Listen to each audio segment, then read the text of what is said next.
Thrift by Samuel Smiles. Chapter 7.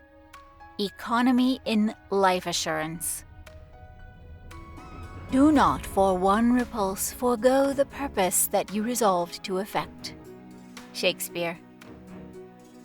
We are helpers, fellow creatures of the right against the wrong. E. Barrett. Life was not given us to be all used up in the pursuit of what we must leave behind us when we die. Joseph May. Le bonheur ou le malheur de la vieillesse n'est souvent que l'extrême de notre vie passée. The blessedness or misery of old age is often but the extract of our past life. De Maistre. Two other methods of cooperative saving remain to be mentioned. The first is by life assurance, which enables widows and children to be provided for at the death of the assured, and the second is by friendly societies, which enable working men to provide themselves with relief in sickness and their widows and orphans with a small sum at their death. The first method is practiced by the middle and upper classes, and the second by the working classes. It might possibly take a long time to save enough money to provide for those who are dependent upon us, and there is always the temptation to encroach upon the funds set apart for death, which, as most people suppose, may be a far distant event, so that saving bit by bit from week to week cannot always be relied upon. The person who joins an assurance society is in a different position. His annual or quarterly saving becomes at once a portion of a general fund sufficient to realize the intention of the assured. At the moment that he makes his first payment, his object is attained. Though he die on the day after his premium has been paid, his widow and children will receive the entire amount of his assurance.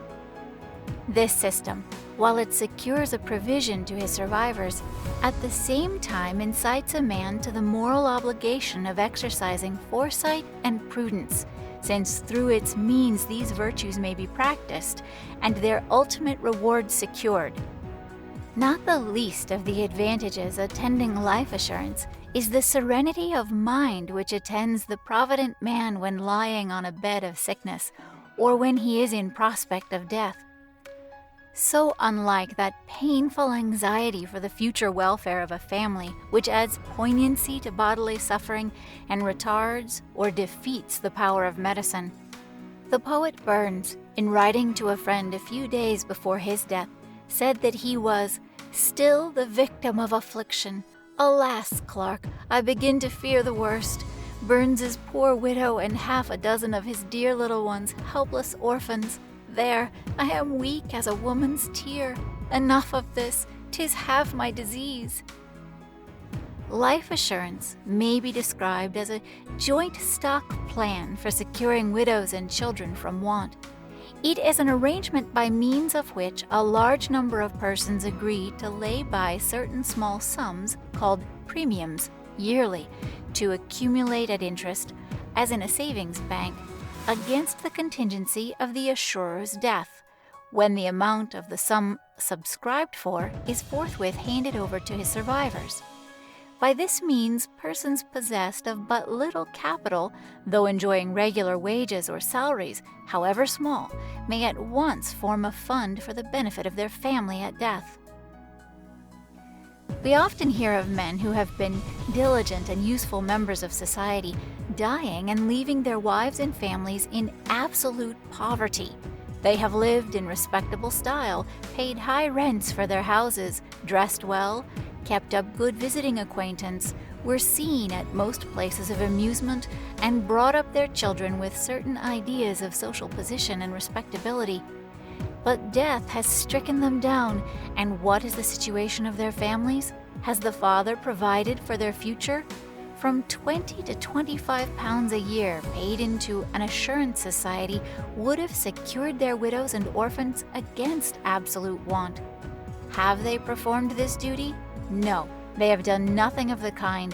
It turns out that the family have been living up to their means, if not beyond them, and the issue is that they are thrown suddenly bankrupt upon the world. Conduct such as this is not only thoughtless and improvident, but heartless and cruel in the last degree. To bring a family into the world, give them refined tastes, and accustom them to comforts, the loss of which is misery, and then to leave the family to the workhouse, the prison, or the street, to the alms of relatives, or to the charity of the public, is nothing short of a crime done against society as well as against the unfortunate individuals who are the immediate survivors. It will be admitted that the number of men who can lay by a sufficient store of capital for the benefit of their families is, in these times of intense competition, comparatively small. Perhaps the claims of an increasing family absorb nearly all their gains, and they find that the sum which they can put away in the bank is so small that it is not put away at all. They become reckless of ever attaining so apparently hopeless an object as that of an accumulation of earnings for the benefit of their families at death. Take the case of a married man with a family. He has begun business and thinks that if his life were spared, he might in course of years be able to lay by sufficient savings to provide for his wife and family at his death.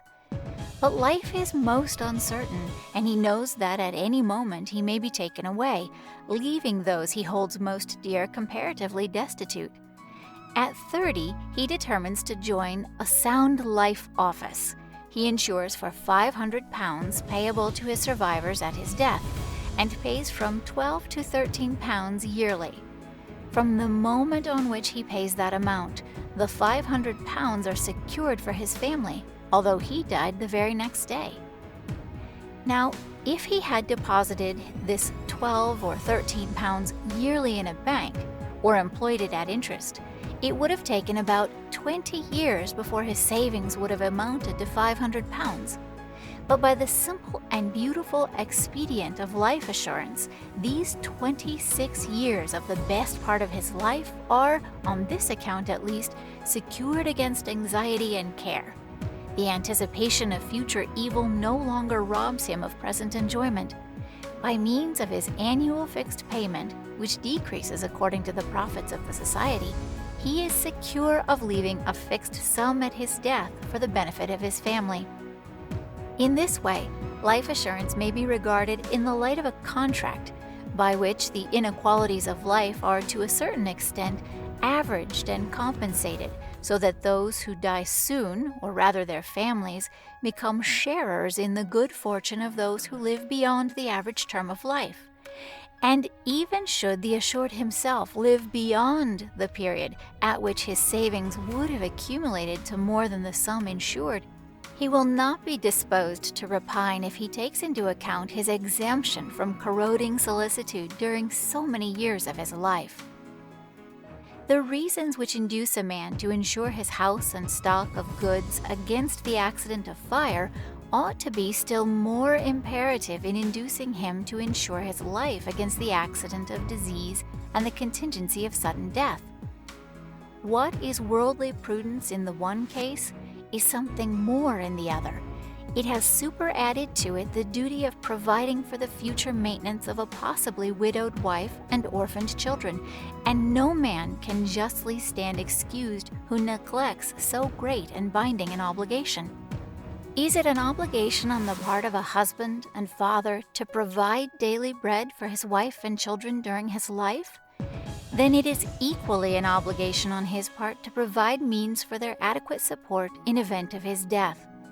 The duty is so obvious, the means of performing it are so simple, and are now so easily placed within the reach of all men.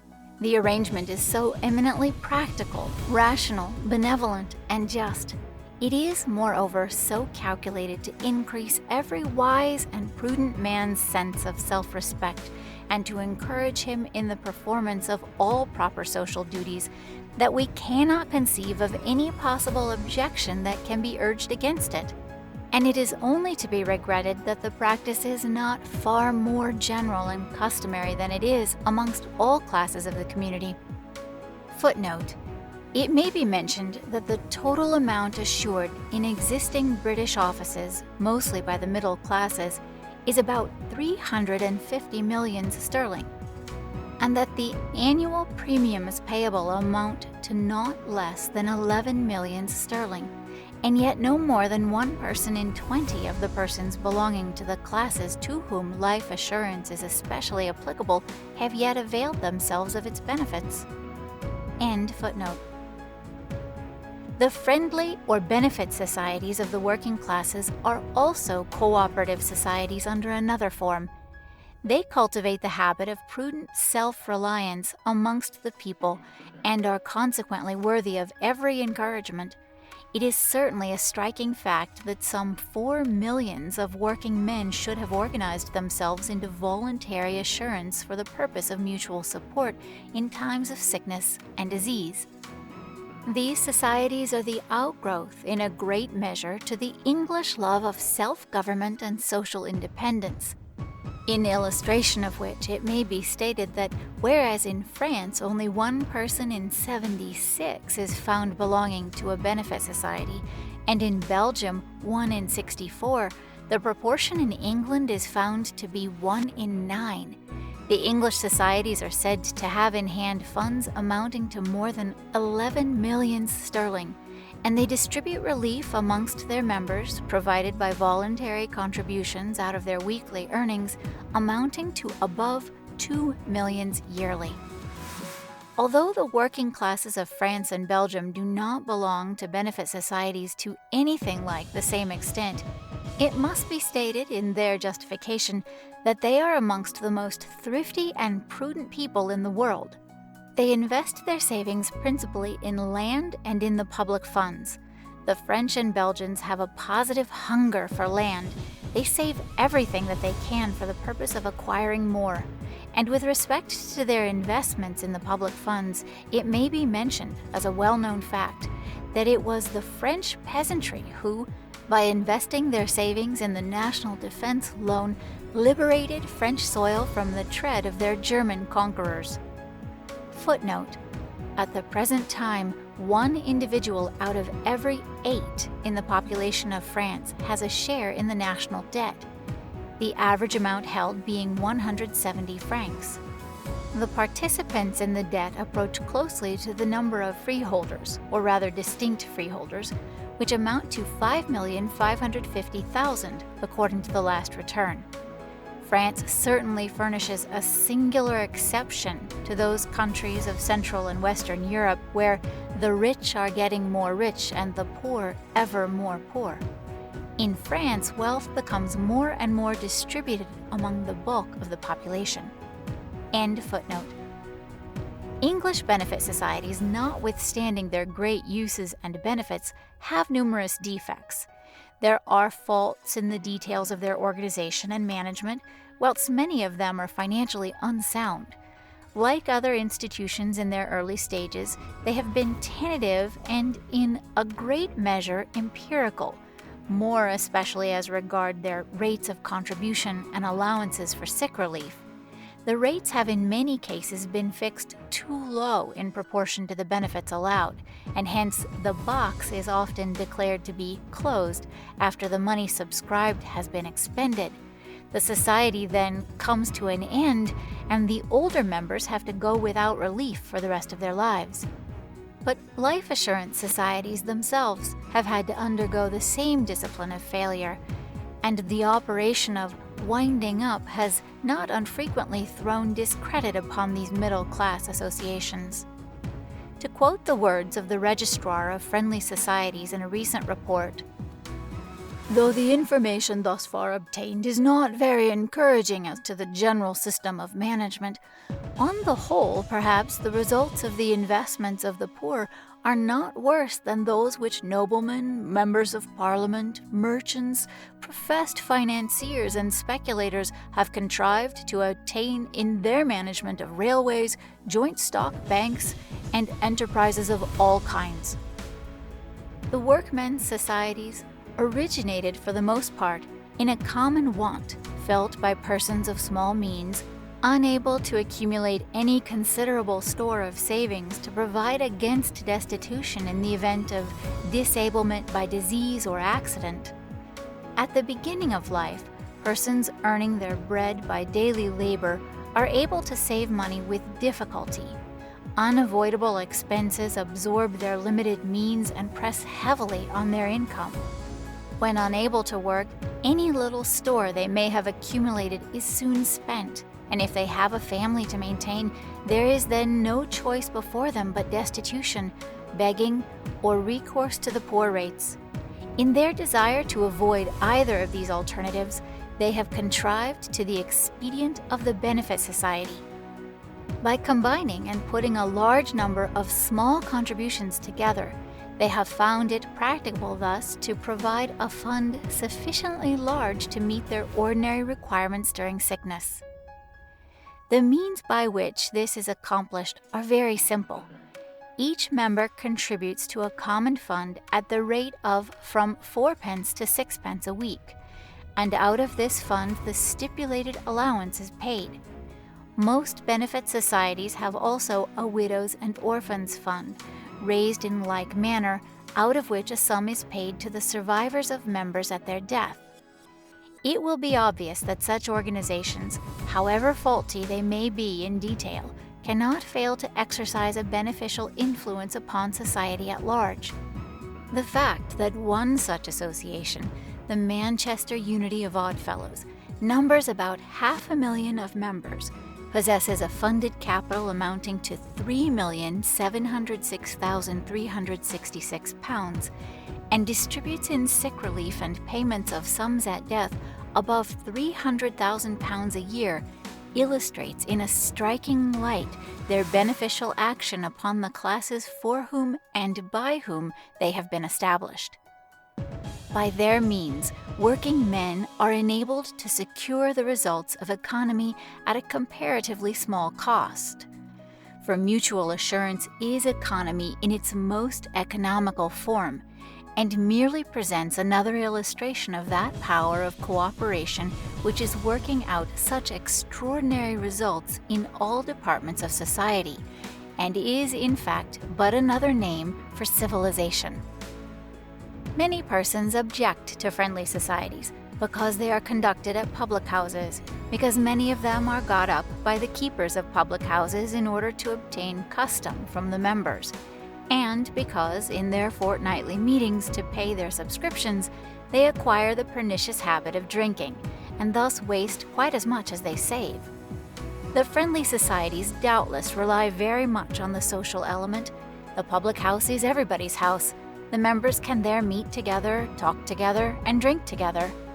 It is extremely probable that had they trusted solely to the sense of duty, the duty of insuring against sickness, and merely required the members to pay their weekly contributions to a collector, very few societies of the kind would have remained in existence. In a large number of cases, there is practically no choice between the society that meets at a public house and none at all.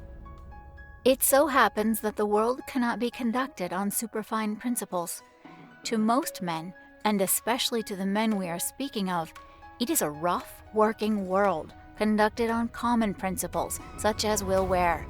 To some it may seem vulgar to associate beer, tobacco, or feasting with the pure and simple duty of effecting an insurance against disablement by sickness. But the world we live in is vulgar, and we must take it as we find it, and try to make the best of it. It must be admitted that the tendencies to pure good in man are very weak, and need much helping. But the expedient, vulgar though it be, of attracting him through his appetite for meat and drink to perform a duty for himself and neighbors is by no means confined to societies of working men.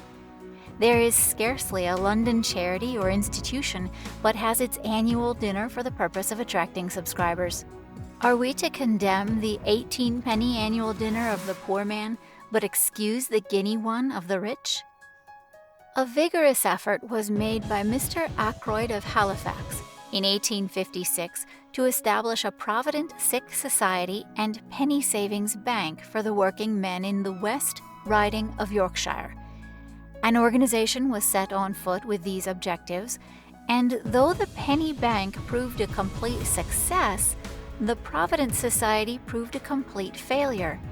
Mr. Ackroyd thus explains the causes of the failure. "We found the ground preoccupied," he says, "by friendly societies, especially by the Oddfellows, Druids, Foresters, etc., and against their principles of self-government, mutual check against fraud, and brotherhood, no new and independent society can compete. Our rates were also of necessity much higher than theirs, and this was perhaps one of the chief causes of our failure." Low rates of contribution have been the principal cause of the failure of friendly societies. It was, of course, natural that the members, being persons of limited means, should endeavor to secure the objects of their organization at the lowest cost. They therefore fixed their rates as low as possible, and, as the result proved, they in most cases fixed them too low. So long as the societies consisted for the most part of young, healthy men, and the average amount of sickness remained low, the payments made seemed ample. The funds accumulated, and many flattered themselves that their societies were in a prosperous state, when they contained the sure elements of decay. For as the members grew older, their average liability to sickness was regularly increasing. The effects of increased age upon the solvency of benefit clubs soon became known. Young men avoided the older societies and preferred setting up organizations of their own. The consequence was that the old men began to draw upon their reserves at the same time that the regular contributions fell off.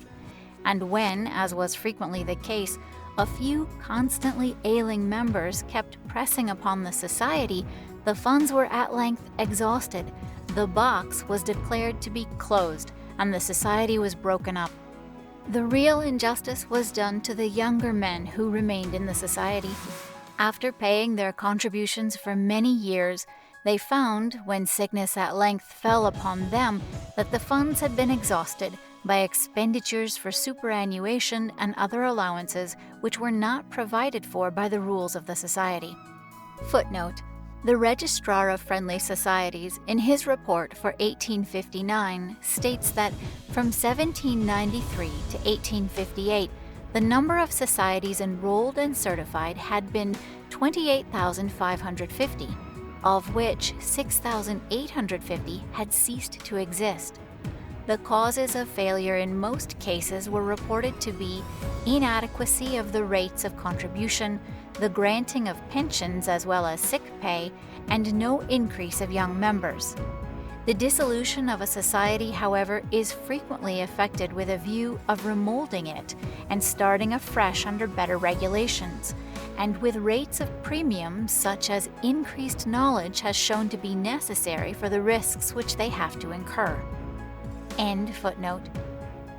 Even the best of the benefit societies have been slow to learn the essential importance of adequate rates of contribution to enable them to fulfill their obligations and ensure their continued usefulness as well as solvency. The defect of most of them consists in their trying to do too much with too little means. The benefits paid out are too high for the rates of contribution paid in. Those who come first are served, but those who come late too often find an empty box. Not only have the rates of payment been generally fixed too low, but there have been little or no discrimination in the selection of members. Men advanced in years and of fragile health are often admitted on the same terms as the young and the healthy, the only difference being in the rate of entry money. Even young lodges, which start with inadequate rates, instead of growing stronger, gradually grow weaker, and in the event of a few constantly ailing members falling upon the funds, they soon become exhausted and the lodge becomes bankrupt and is broken up. Such has been the history of thousands of friendly societies, doing good and serving a useful purpose in their time, but short-lived, ephemeral, and to many of their members disappointing and even deceptive. Attempts have been recently made, more especially by the officers of the Manchester Unity of Oddfellows, to improve the financial condition of their society. Perhaps the best proof of the desire that exists on the part of the leading minds of the Unity to bring the organization into a state of financial soundness is to be found in the fact that the Board of Management have authorized the publication of the best of all data for future guidance, namely, the actual sickness experience of the order. An elaborate series of tables has accordingly been prepared and published for their information by Mr. Radcliffe, the corresponding secretary, at an expense of about £3,500. In the preface to the last edition, it is stated that this sum has not been abstracted from the funds set apart for relief during sickness, for assurances at death, or for providing for necessitous widows and orphans, but from the management funds of the lodges, funds which, being generally raised by direct levy on the members, are not therefore readily expended without careful consideration on the part of those most interested in the character and welfare of their cherished institution. We believe that time and experience will enable the leaders of friendly societies generally to improve them and introduce new ameliorations. The best institutions are things of slow growth and are shaped by experience, which includes failures as well as successes. And finally, they require age to strengthen them and root them in habit. The rudest society established by working men for mutual help in sickness, independent of help from private charity or the poor rates, is grounded on a right spirit and is deserving of every encouragement. It furnishes a foundation on which to build up something better.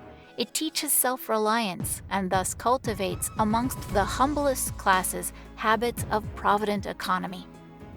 Friendly societies began their operations before there was any science of vital statistics to guide them, and if they have made mistakes in mutual assurance, they have not stood alone. Looking at the difficulties they have had to encounter, they are entitled to be judged charitably. Good advice given them in a kindly spirit will not fail to produce good results. The defects which are mixed up with them are to be regarded as but the transient integument which will most probably fall away as the flower ripens and the fruit matures. End of section 10.